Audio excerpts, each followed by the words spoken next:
राधे राधे महाराज जी।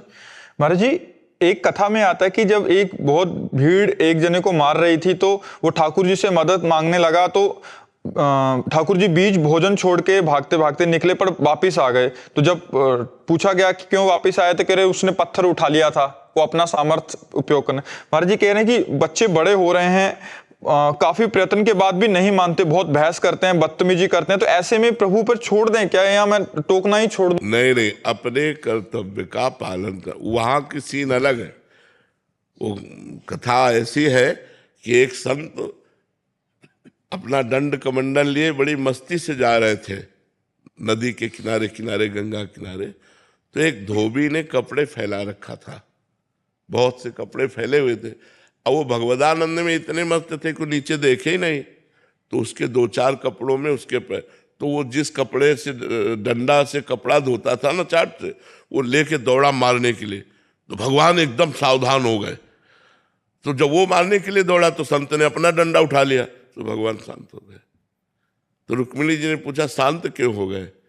बोले वो समर्थ है, वो निपट लेगा वो डंडा, नहीं तो मुझे लगा कि मुझे जाना पड़ेगा, क्योंकि अब वो भगवत चिंतन में है।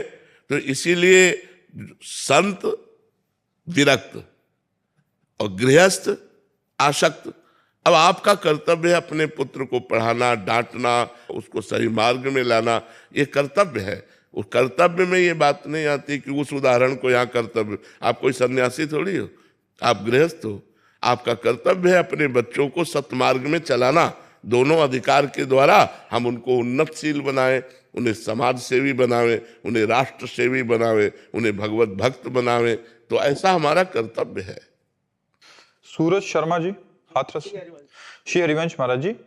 महाराज जी, मनुष्य जीवन का उद्देश्य क्या है? यदि मनुष्य को अच्छे कार्य करने के लिए बनाया गया है तो इतने पाप और अधर्म कार्य क्यों करता है वो? यही तो उसकी भूल है।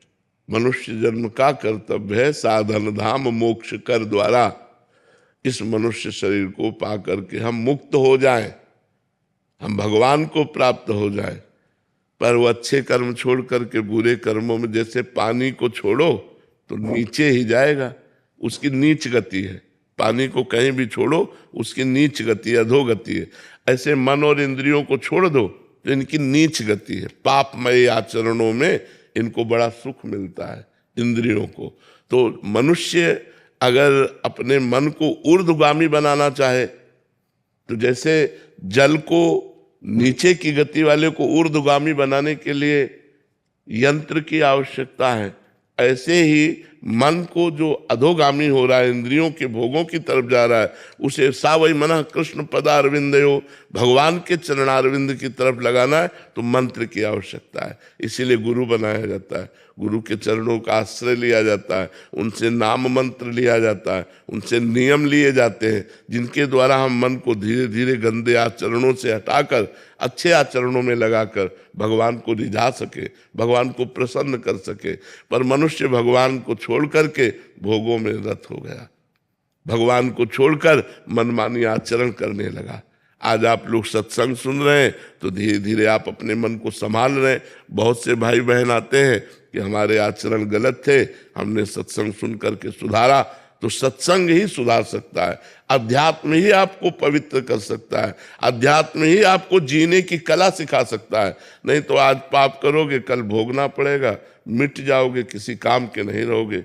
जब भोग आते हैं, जब शरीर में पीड़ा होती है, तब कोई सहारा नहीं दिखाई देता है भगवान के सिवा। और भगवान से संबंध नहीं रखा तो उस समय भगवती स्मृति होती नहीं है।